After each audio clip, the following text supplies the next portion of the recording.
Selamat pagi Bapak Ibu. Mari kita akan memulai ibadah kita dengan bangkit berdiri.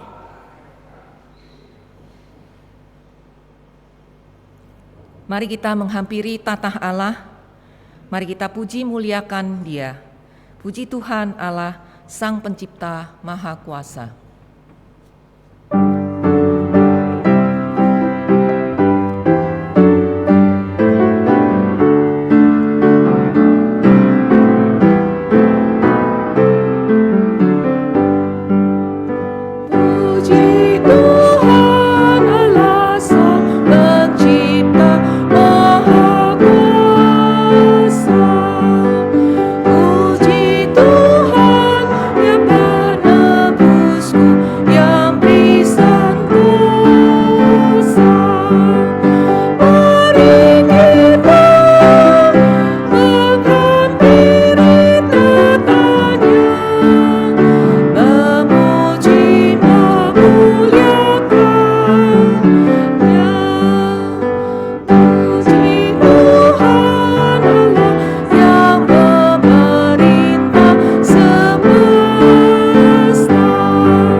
Kebaktian kita berlangsung dalam nama Allah Bapa, Allah Anak, dan Allah Roh Kudus.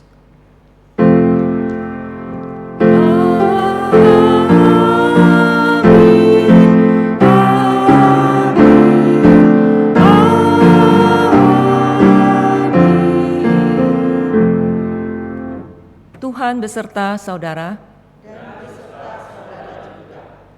Kata pembuka diambil dari Mazmur 29 ayat pertama hingga yang kedua.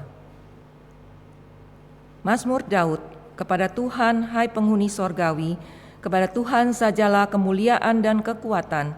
Berilah kepada Tuhan kemuliaan namanya, sujudlah kepada Tuhan dengan berhiaskan kekudusan. Jemaat dipersilakan duduk.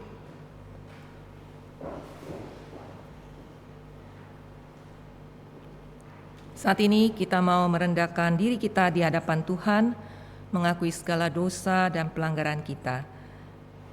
Untuk doa pengakuan dosa akan dipimpin oleh Pendeta Frida Situmorang.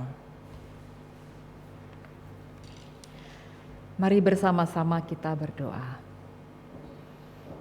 Bapa dalam Tuhan kami Yesus Kristus, kami sungguh bersyukur kami masih diberikan hari yang baru dan pagi yang begitu indah yang boleh kami nikmati saat ini. Kalau kami menghitung, kalau kami mengingat-ingat betapa anugerah dan berkat Tuhan begitu berlimpah dalam hidup kami, dalam berbagai bentuk dan wujud. Bahkan hari ini saat kami boleh duduk bersama di rumah Tuhan untuk menghadap kepada Tuhan, ini pun bagian dari kasih anugerah Tuhan kepada kami.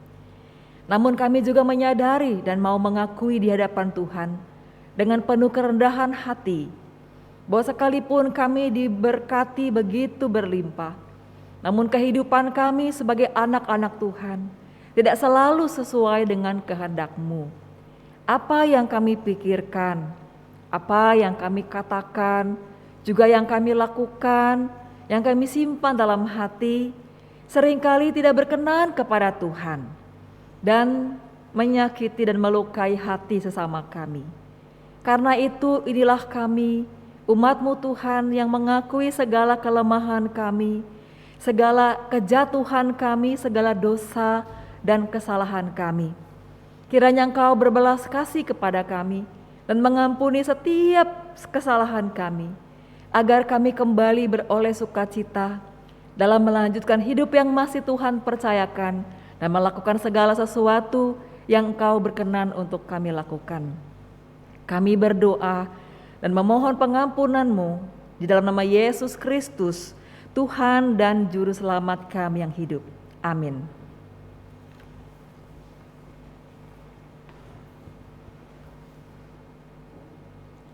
Kita percaya bahwa dosa kita telah diampuni oleh Tuhan. Mari kita akan merespon dengan menaikkan pujian, anugerahnya limpah.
Dengarkanlah berita anugerah terambil dari 1 Petrus 1 ayat yang ketiga.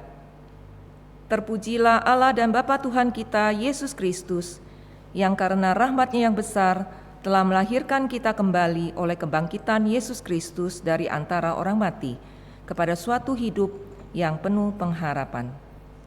Demikianlah berita anugerah dari Allah. Syukur pada Allah. Sebelum kita mendengarkan pemberitaan firman Tuhan oleh hamba-Nya, mari kita akan persiapkan hati kita dengan satu pujian. Biarlah lagu yang akan kita nyanyikan mengingatkan kita, apakah kita benar-benar merindukan Yesus? Apakah kita ingin selalu mencari Dia? Mari kita naikkan pujian, hatiku merindukan Yesus.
Mari kita bersama-sama menyiapkan hati kita untuk menyambut firman Tuhan. Kita berdoa. Bapa yang maha baik, sesungguhnya firman-Mu adalah kekuatan dalam hidup kami, yang menuntun, membimbing, dan menolong kami untuk menjalani hidup sebagaimana yang Engkau kehendaki. Mohon berkat-Mu Tuhan, agar ketika kami membaca firman-Mu dan merenungkannya, kami boleh mengerti dan hati kami dengan penuh sukacita boleh menyambut firman Tuhan dan melakukannya dalam kehidupan kami setiap hari. Di dalam nama Yesus kami berdoa, amin. Firman Tuhan pada pagi hari ini terambil dari 1 Korintus pasalnya yang pertama ayat 18 sampai ayatnya yang ke-25. Demikian firman Tuhan. Sebab pemberitaan tentang salib memang adalah kebodohan bagi mereka yang akan binasa. Tetapi bagi kita yang diselamatkan, pemberitaan itu adalah kekuatan Allah. Karena ada tertulis, Aku akan membinasakan hikmat orang-orang berhikmat, dan kearifan orang-orang bijak akan kulenyapkan. Di manakah orang yang berhikmat? Di manakah ahli Taurat? Di manakah pembantah dari dunia ini? Bukankah Allah telah membuat hikmat dunia ini menjadi kebodohan? Oleh karena dunia dalam hikmat Allah tidak mengenal Allah oleh hikmatnya, maka Allah berkenan menyelamatkan mereka yang percaya oleh kebodohan pemberitaan Injil. Orang-orang Yahudi menghendaki tanda dan orang-orang Yunani mencari hikmat. Tetapi kami memberitakan Kristus yang disalibkan, untuk orang-orang Yahudi suatu batu sandungan, dan untuk orang-orang bukan Yahudi suatu kebodohan. Tetapi untuk mereka yang dipanggil, baik orang Yahudi maupun orang bukan Yahudi, Kristus adalah kekuatan dan hikmat Allah. Sebab yang bodoh dari Allah lebih besar hikmatnya daripada manusia, dan yang lemah dari Allah lebih kuat daripada manusia. Demikianlah pembacaan Alkitab yang berbahagia, ialah setiap orang yang mendengarkan firman Allah dan yang memeliharanya. Haleluya.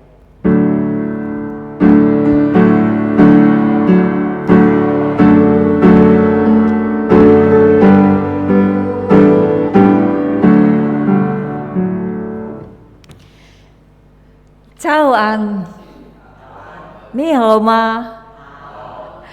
Saya senang sekali bisa sedikit saja belajar tentang bahasa Mandarin. Kepengennya sih lebih banyak ya Bapak Ibu.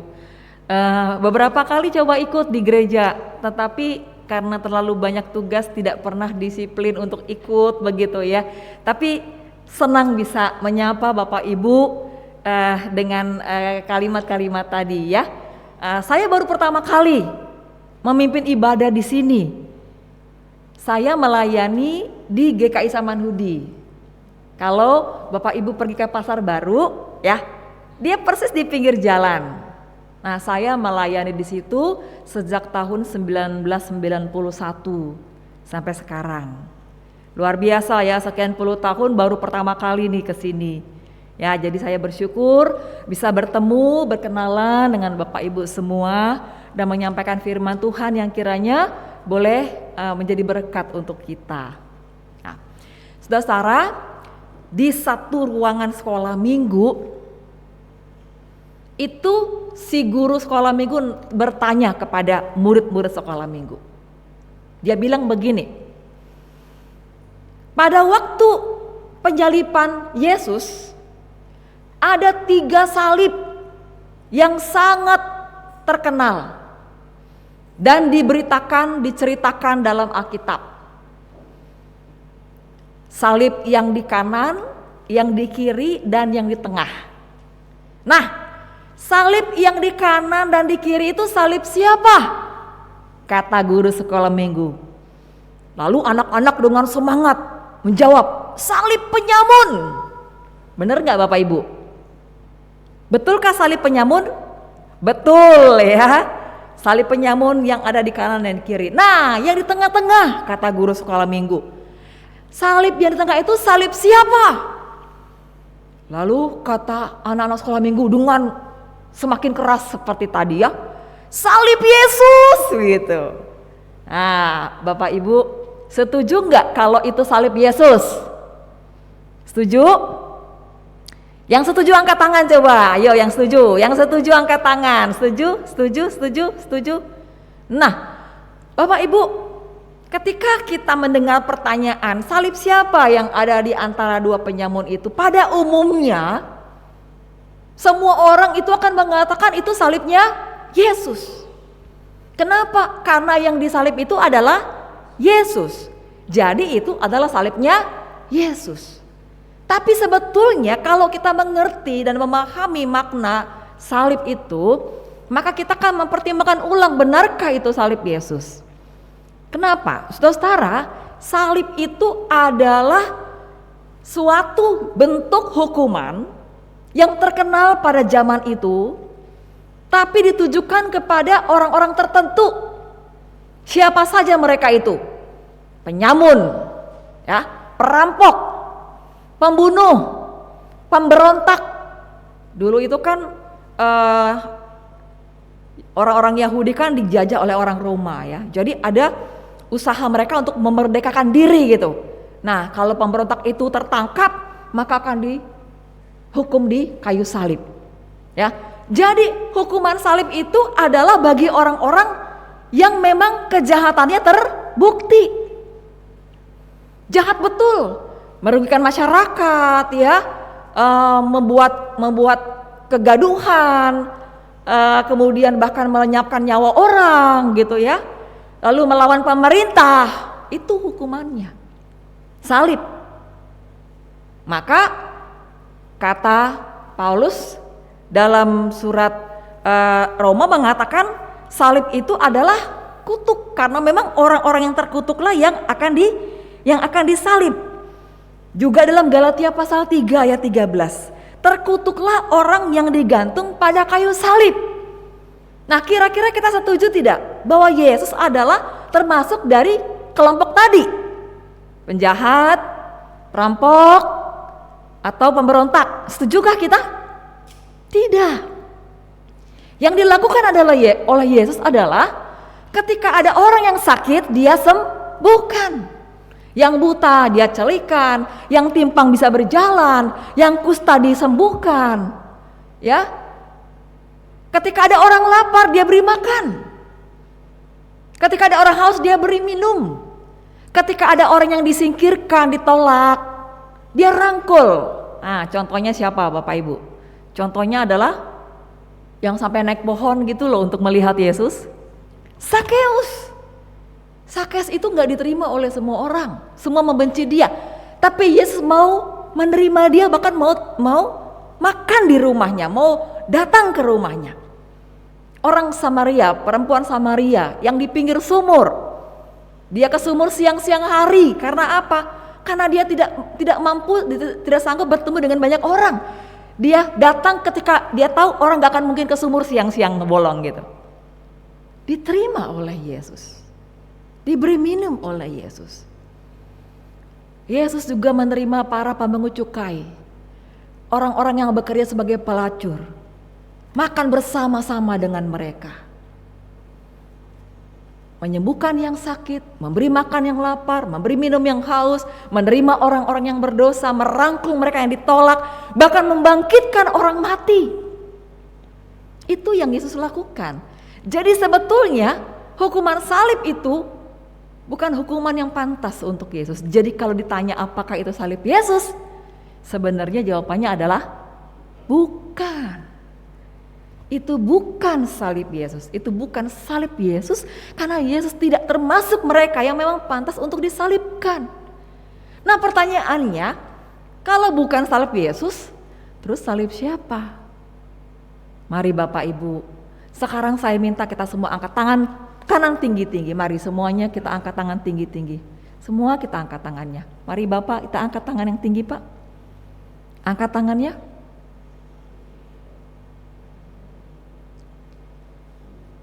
Angkat tangannya semua tinggi-tinggi. Oke, sekarang taruh di dada kita. Salib itu adalah salib saya. Salib itu adalah salibku. Sebab aku yang bersalah, aku yang berdosa, aku yang pantas mendapatkan hukuman, aku yang harus binasa, aku yang berdosa. Dengan perkataanku, dengan tindakanku, isi kepalaku, isi hatiku, semuanya membuat aku jauh dari Tuhan dan aku berdosa. Saudara-saudara, pertanyaannya, kalau itu salibku, itu salib kita, lalu kenapa Yesus yang digantung di kayu salib? Mengapa dia yang harus mengalami hukuman itu? Jawabnya adalah cinta. Karena Allah cinta kepada kita. Begitu besar kasih Allah akan dunia ini, sehingga ia telah mengaruniakan anak yang tunggal, supaya setiap orang yang percaya kepadanya tidak binasa melainkan beroleh hidup yang kekal. Allah mencintai kita, sehingga ia mau menggantikan tempat kita, mau bertukar tempat dengan kita. Itu salibku, tapi kenapa Yesus yang digantung? Karena Yesus mau bertukar tempat denganku. Ia mau mengambil alih hukumanku, ia mau mengambil alih kematianku, supaya aku hidup, supaya aku selamat. Begitu berharganya kita, setiap kita tanpa terkecuali, begitu mahal di hadapan Allah, begitu berharga bagi Allah, sehingga Allah tidak segan untuk meninggalkan kemuliaannya, meninggalkan surga, jadi manusia, dan mengambil alih semua penderitaan itu di dalam dirinya, mengambil alih hukuman itu di dalam dirinya, sehingga ialah yang disalib dan bukan kita, sehingga dialah yang mati, bukan kita. Betapapun besar kesalahan kita, saudara-saudara, betapapun banyak dosa yang kita perbuat, maka sama seperti perkataan Yesus kepada orang yang di sebelah, yang digantung di sebelahnya, kalau engkau menjadi raja, ingatlah aku, kata Yesus, hari ini juga engkau bersama-sama dengan aku di Firdaus. Setiap orang yang mengakui segala keberdosaannya dan datang kepada Yesus, maka betapapun dosanya begitu banyak, begitu besar, hari ini juga engkau bersama-sama dengan aku di Firdaus. Saudara yang Tuhan Yesus kasihi, salib Yesus adalah salib kita. Sebab kitalah yang berdosa, kitalah yang seharusnya dihukum. Namun Allah mencintai kita, mengasihi kita. Yesus pernah bilang begini, tidak ada kasih yang lebih besar daripada kasih seseorang yang memberikan nyawanya untuk sahabat-sahabatnya. Dan itulah kasih Yesus, mau memberikan nyawanya untuk kita semua, karena kita adalah sahabat-sahabatnya. Saudara-saudaraku yang Tuhan Yesus kasih, karena itu ada 3 makna dari salib. Yang pertama adalah simbol kasih.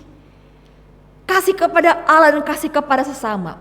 Garisnya yang ke atas adalah kasih kepada Allah. Yesus mengasihi Allah, ia taat kepada Allah, sekalipun begitu berat penderitaannya, namun karena itu harus ia tempuh sebagai jalan untuk menyelamatkan dunia, maka Yesus melakukannya. Katanya, ya Bapakku, sekiranya mungkin biarlah cawan ini lalu daripadaku, tapi bukan kehendakku tapi kehendakmu yang jadi. Dan ketika kehendak Bapa itu adalah ia harus mati, maka sebagai tanda kasih Yesus kepada Allah yang vertikal, ia mati. Garis yang horizontal adalah tanda kasih kepada sesama. Itu yang pertama simbolnya. Jadi saudara, kalau kita mau menyambut salib itu dalam kehidupan kita, maka kasih kepada Allah dan kasih kepada sesama harus menjadi tujuan hidup kita. Biarlah hidup kita menjadi simbol kasih kepada Allah dan kasih kepada sesama. 10 hukum Taurat disimpulkan dalam hukum kasih kepada Allah dan kasih kepada sesama. Yang kedua, salib adalah simbol ketaatan. Taat kepada Allah. T-A-A-T. T-nya tanda. A yang pertama aku. A yang kedua adalah. Dan T adalah Tuhan. Tanda aku anak Tuhan. Nah itu dia ya. Taat itu tanda, aku anak Tuhan.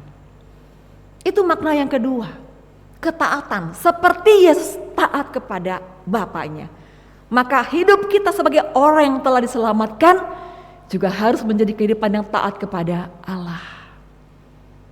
Patuh kepada Allah sebagai wujud syukur kita. Dan yang ketiga, salib adalah simbol pengorbanan. Yesus tidak bersalah, tapi Ia mau menderita bagi kita. Yesus tidak pantas dihukum mati, tapi Dia rela menerimanya karena Dia mau berkorban untuk kita.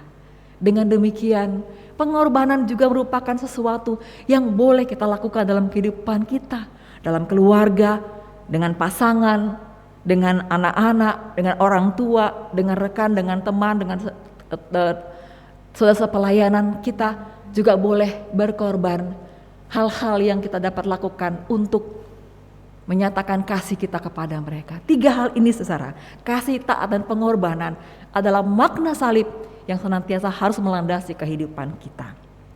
Nah, kalau Yesus sudah mati buat kita, Ia sudah menebus kita, Ia sudah menyelamatkan hidup kita, lalu apa yang akan kita lakukan, saudara? Apa yang harus kita perbuat? Yang harus kita lakukan adalah menjadi hidup yang meneladani Kristus lewat salibnya. Meneladani Kristus dalam pengorbanannya, meneladani Kristus dalam ketaatannya, dan meneladani Kristus dalam kasih-Nya. Artinya, apapun yang telah kita lakukan, apapun yang akan kita kerjakan, biarlah itu menjadi cara kita untuk bersyukur kepada Allah. Rasul Paulus dalam surat Korintus mengatakan begini, Kristus telah mati untuk kita agar kita yang hidup tidak hidup untuk dirinya sendiri, tapi hidup bagi Allah yang telah mati dan bangkit bagi kita. 2 Korintus pasalnya yang kelima ayat 15.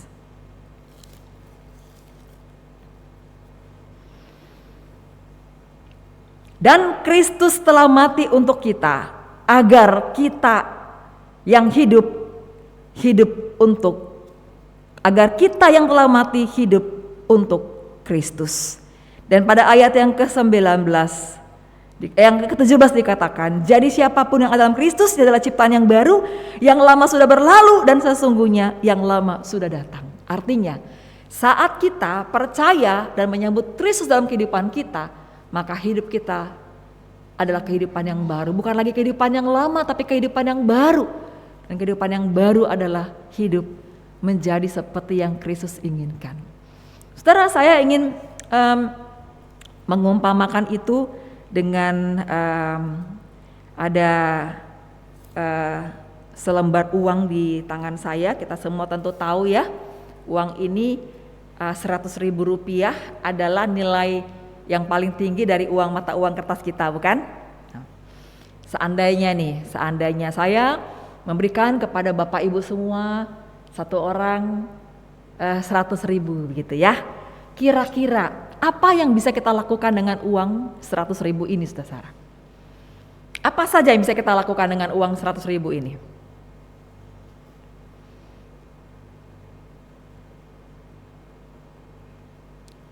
Ada yang mau memberikan saran? Kira-kira saya kalau kasih nih ya, Bapak Ibu, satu orang 100.000, kira-kira bisa dibelikan apa? Atau bisa dibuat apa? Makanan, ya. Misalnya apa Ibu? Makanan yang bakso misalnya ya. Oke, apa lagi? Dapat berapa kalau 100.000 ini? Dapat berapa? Berapa porsi? Banyak. 10. Wow, kalau 10 kita bisa makan sama-sama ya. Oke, apalagi yang bisa kita lakukan dengan uang 100.000? Yes. Apalagi? Disimpan, ditabung, ya. Beli bensin. Ya kan? Apalagi? Beli obat mungkin? Bisa nggak buat beli obat? Bisa. Iya. Oke. Ya, buat apa lagi saudara?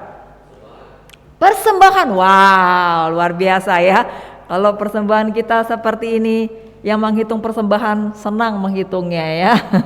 Merah-merah semua kan? Ya.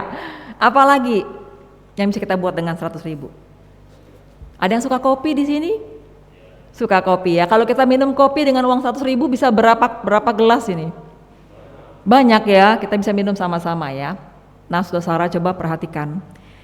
Ketika saya mengundang kita semua untuk minum kopi, yuk kita minum kopi sama-sama ya. Lalu saya akan membayar. Ketika saya membayar dan kasir menerima uang ini, lalu kemudian dia membalik uangnya. Apa yang terjadi? Apa yang terjadi? Kecewa. Kasirnya akan kecewa. Sebab uang ini laku enggak? Tidak laku. Uang ini tidak laku, saudara. Ya. Bahkan saya bisa dicap dengan sebagai penipu. Ya kan? Semua udah minum kopi soalnya, udah habis kopinya semuanya. Ya, terakhir bayar ternyata uangnya seperti ini. Ini uang enggak laku, saudara. Ya, tidak laku. Demikian pula kehidupan kita. Bila kita mengatakan kita percaya kepada Tuhan yang telah mati buat kita, yang salibnya telah menebus hidup kita, tapi kehidupan kita jauh daripada apa yang berkenan kepada Tuhan, maka seperti uang ini, iman kita harus terwujud dalam tindakan kita. Iman kita harus terwujud dalam apa yang kita lakukan ke dalam keseharian kita. Kalau tidak, maka seperti kata Yakobus, iman tanpa perbuatan pada hakikatnya adalah mati. Ya, saudara, uang ini sih bernilai. Saya cuma tutup saja ya, saudara ya. Uang ini bernilai. Saya hanya tutup saja dengan uang, dengan kertas putih. Jadi kalau saya berikan kepada Bapak Ibu tetap bernilai. Nah, mana lebih gampang mengatakan kepada orang, saya orang Kristen nih. Tuhan Yesus sudah mati di kayu salib supaya saya hidup. Saya orang Kristen. Atau kita mewujudkan kekristenan kita dalam tindakan. Mana yang lebih gampang? Ngomong atau bertindak? Ngomong lebih gampang, ya kan? Tapi mana yang lebih efektif, ngomong atau bertindak? Bertindak. Setuju semua? Coba kita tes ya. Bapak Ibu semuanya. Yuk kita semua pegang sama-sama, kita pegang dahi kita, dagu kita. Yuk pegang dagu. Semua pegang dagu. Ya, pegang dagu semuanya. Ya, pegang dagu. Ya, oke, ya. Tadi saya sedikit kepleset, harusnya jangan memotong dahi ya. Saudara, saya mengatakan beberapa kali, yuk kita pegang dagu kita yuk. Tapi kita semua pegang dahi bukan? Kenapa? Lihat saya kan? Ya, itu dia. Orang akan jauh lebih efektif untuk melihat iman kita lewat apa yang kita lakukan daripada lewat apa yang kita katakan. Di mobil stiker salib, di spion ada galung salib, tapi lampu merah terjang aja gitu kan. Ya, kita pakai kalung salib misalnya, tapi apa yang kita lakukan berlawanan dengan makna salib tadi ya. Salib tadi kan simbol kasih, pengorbanan dan ketaatan. Nah, saudara-saudara, betapa kita berharga di mata Tuhan sehingga Tuhan rela bertukar tempat dengan kita. Salib yang harusnya milik kita diambil alih oleh Tuhan. Ia yang menggantikan kita, Ia berkorban buat kita supaya kita hidup, supaya kita selamat.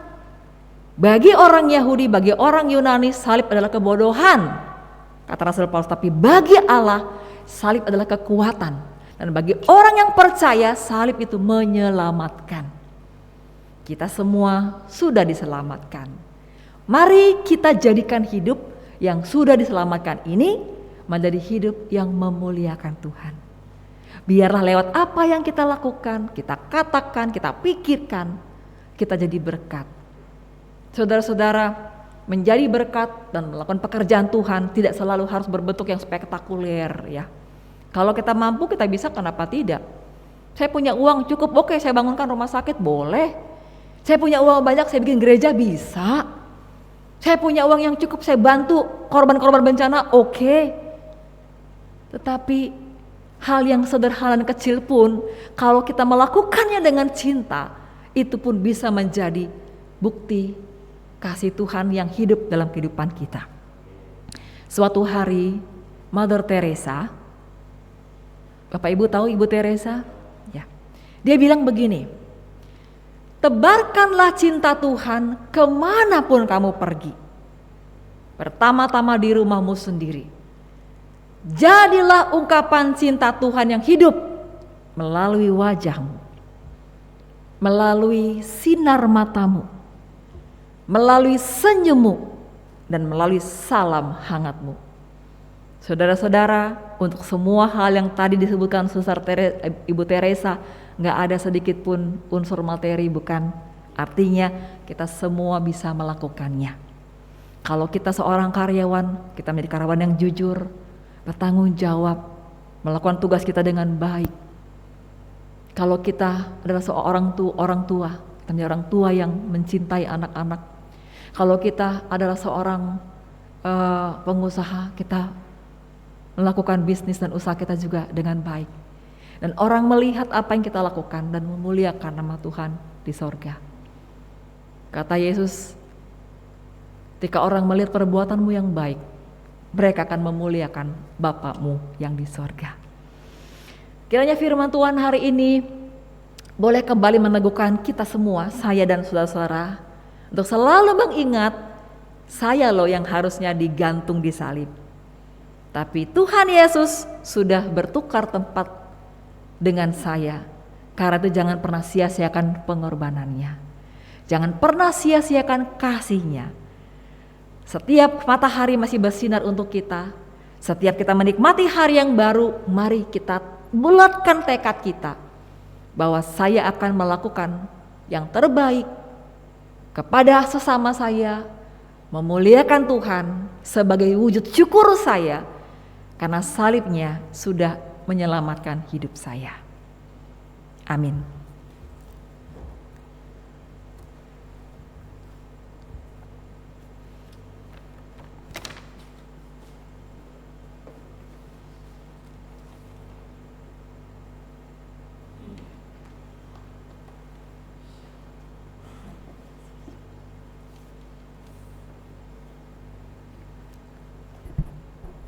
Mari jemaat, saya undang bangkit berdiri. Kita akan bersama-sama mengikrarkan pengakuan iman rasuli yang dimulai dengan berbahasa Mandarin terlebih dahulu.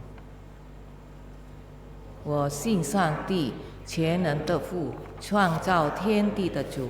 我信我主耶稣基督，上帝的独生子，因圣灵感应，由同圣灵玛利亚所生，在本丢比拉多手下受难，被钉以十字架，受死埋葬，降在阴间，第三天从死人中复活升天，坐在全能父上帝的右边，将来必从那里降临，审判活人死人。我信圣灵，我信圣而公的教会，我信圣徒相通，我信罪的赦免，我信身体复活，我信永生。Amin. Aku percaya kepada Allah, Bapa yang Maha Kuasa, Khalik langit dan bumi, dan kepada Yesus Kristus, Anaknya yang tunggal, Tuhan kita, yang dikandung daripada Roh Kudus, lahir dari anak darah Maria, yang menderita sengsara di bawah pemerintahan Pontius Pilatus, disalibkan, mati dan dikuburkan, turun ke dalam kerajaan maut. Pada hari yang ketiga, bangkit pula dari antara orang mati, naik ke surga, duduk di sebelah kanan Allah, Bapa yang Maha Kuasa, dan dari sana Ia akan datang untuk menghakimi orang yang hidup dan yang mati. Aku percaya kepada Roh Kudus, gereja yang kudus dan am, persekutuan orang kudus, pengampunan dosa, kebangkitan orang mati, dan hidup yang kekal. Amin. Jemaat dipersilakan duduk. Kita akan masuk di dalam doa syafaat. Kita akan berdoa untuk pergumulan jemaat, anggota jemaat yang dalam keadaan lemah tubuh, serta bangsa dan negara. Tuhan, kami mau menyerahkan setiap pergumulan jemaat dan masalah yang dihadapi ke dalam tangan-Mu, baik dalam usaha, pekerjaan, rumah tangga. Kami percaya Engkau dapat memberikan pertolongan dan jalan keluar bagi mereka sesuai dengan waktu-Mu. Kiranya di tengah masalah dan pergumulan mereka boleh tetap kuat dan tetap bersandar kepadamu. Tuhan, saat ini kami juga mau menyerahkan saudara-saudara kami yang dalam keadaan lemah tubuh untuk mendapatkan anugerah-Mu. Kiranya Tuhan kuatkanlah iman mereka, berikanlah mereka kekuatan untuk menjalani masa-masa yang sulit ini. Tuhan berkati para dokter dan para medis yang menangani mereka, jadikanlah mereka sebagai alat-Mu untuk saudara-saudara kami. Jika sudah menjadi kehendak-Mu, berikanlah kepada saudara-saudara kami kesehatan dan pemulihan, karena Engkaulah tabib agung sumber kehidupan kami. Tuhan Allah kami, berkatilah bangsa dan negara Indonesia, berkatilah pemerintahan saat ini, Presiden, Wakil Presiden, dan jajaran menteri. Kiranya Tuhan memberi hikmat bijaksana, kejujuran, sifat yang adil dan takut akan Engkau ya Bapa. Dengan demikian mereka dapat menjalankan tugasnya dan berkarya bagi bangsa Indonesia dan membawa Indonesia ke arah yang lebih baik dan boleh mensejahterakan rakyat Indonesia. Seluruh doa ini kami naikkan hanya di dalam nama Tuhan kami Yesus Kristus yang sudah mengajarkan kami berdoa, Bapa kami. Bapa kami yang ada di surga, dikuduskanlah nama-Mu, datanglah kerajaan-Mu, jadilah kehendak-Mu di bumi seperti di surga. Beri kami hari ini makanan yang secukupnya, ampuni salah kami seperti kami ampuni yang bersalah pada kami. Jangan bawa kami dalam pencobaan, melainkan lepaskan kami dari yang jahat. Sebab Kaulah yang punya kerajaan dan kuasa dan kemuliaan sampai selama-lamanya.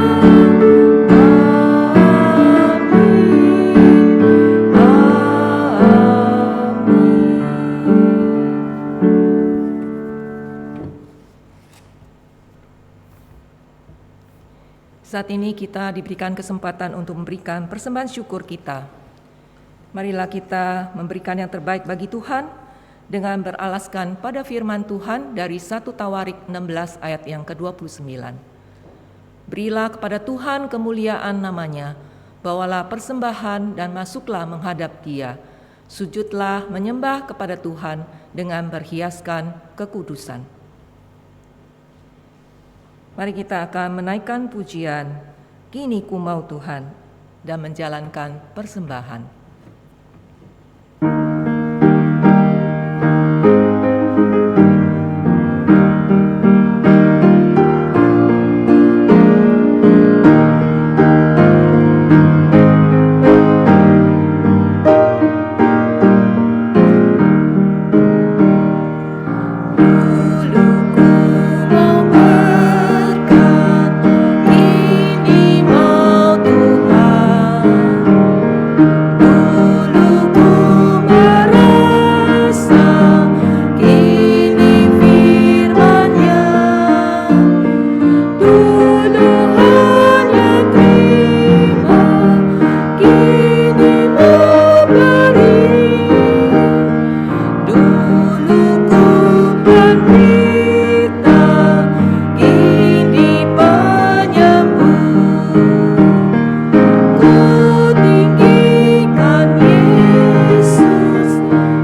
masuk di dalam doa. Bapa di surga, kami bersyukur untuk setiap berkat dan anugerah-Mu di dalam kehidupan kami. Saat ini kami boleh diberikan kesempatan memberikan persembahan syukur kami. Terimalah persembahan syukur ini ya Tuhan, kiranya berkenan di hadapan-Mu dan boleh digunakan untuk bagi hormat dan kemuliaan nama-Mu. Terima kasih Bapa, hanya dalam Tuhan kami Yesus Kristus kami berdoa dan mengucap syukur. Amin. Jemaat dipersilakan duduk.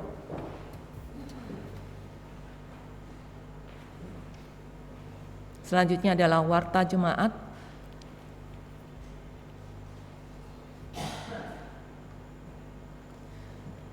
Pertama-tama kami ucapkan terima kasih kepada Pendeta Frida Situmorang yang telah melayani firman Tuhan pada pagi hari ini, serta seluruh anggota jemaat yang telah melayani Tuhan Yesus.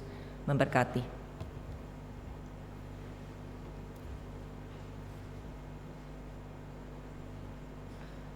Tema untuk bulan Mei yaitu belajar bersama Dia, yaitu dengan tujuan jemaat rindu dan bersemangat dalam membaca dan merenungkan firman-Nya.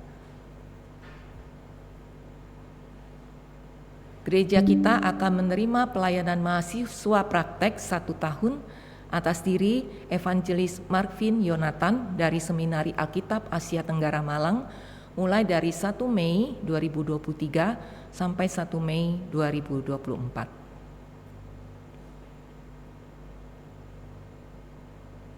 Penginjil Meke Sulu mengambil cuti dari tanggal 21 April hingga 8 Mei 2023. Minggu tanggal 7 Mei 2023 akan dikumpulkan persembahan persepuluhan. Rapat majelis akan diadakan pada minggu kedua tanggal 14 Mei via Zoom pukul 19.30 malam. Webinar peduli anak dengan disabilitas. Pembinaan ini diadakan secara online dengan 4 kali pertemuan dengan menggunakan media Zoom meeting. Pendaftaran hanya dilakukan secara online dengan mengisi form pendaftaran di link yang tersedia. Pendaftaran paling lambat kami terima pada Jumat tanggal 5 Mei 2023 pukul 12 siang. Berita persembahan dapat dilihat di layar.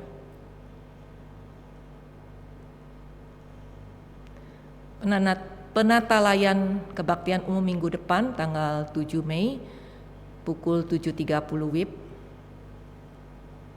Harap perhatian.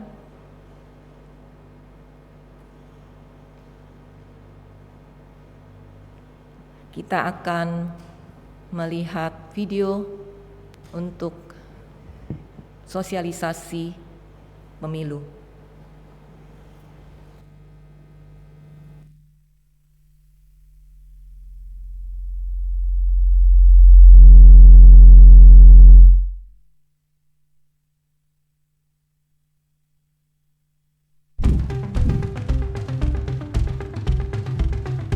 Wah, udah mau pemilu nih. Kita-kita yang umurnya 17 tahun di 14 Februari 2024 berhak milih loh. Yeay, pesta demokrasi. Ini pemilu pertamaku. Kita pilih pemimpin yang asik. Pilih saya, pilih aku, pilih Eike. Aku oke, aku keren, aku ganteng. Dah aku berjanji, dah aku bersumpah. Sumpah. Lah, bingung. Duh, males deh. Bingungnya mau pilih yang mana? Banyak banget. Nah, ini dia 5 karakter pemimpin asik yang mesti kamu cermati. Cerdas. Dia mampu berpikir tajam dan paham dengan cepat. Fokus pada membangun bangsa dan masyarakat. Tegas. Tidak ragu dan selalu teguh berpegang pada kebenaran. Jujur, tidak korupsi, terbuka, berkata apa adanya. Toleran, ia menghargai perbedaan, baik berupa pendapat, kepercayaan, budaya, dan lainnya. Sosial, pemimpin yang peduli dan mengasihi sesama. Dan yang pasti, setia pada Pancasila, Undang-Undang Dasar 1945, dan NKRI. Nah, cari tahu dari sekarang siapa pemimpin asik pilihanmu. Eits, carinya dari sumber terpercaya ya. Jangan kena tipu-tipu hoaks. Siap! Dipersembahkan oleh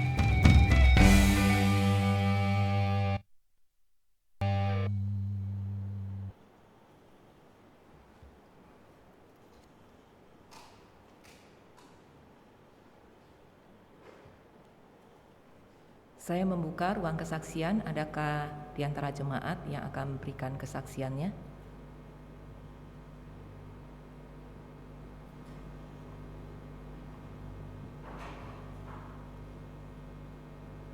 Belum ada ya? Baik, kita akan mengakhiri ibadah kita pada pagi hari ini. Sebelumnya kita akan menaikkan pujian "Ku Suka Mengabarkan", dan di akhir pujian pengutusan dan berkat oleh Pendeta Frida Situmorang. Mari jemaat diundang berdiri.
Arahkanlah hatimu kepada Tuhan, jadilah saksi Kristus dimanapun saudara-saudara ditempatkan. Pulanglah dengan damai sejahtera dan terimalah berkat Tuhan. Kasih karunia Tuhan Yesus Kristus, dan kasih Allah dan persekutuan Roh Kudus menyertai saudara sekalian sekarang sampai selama-lamanya. Amin.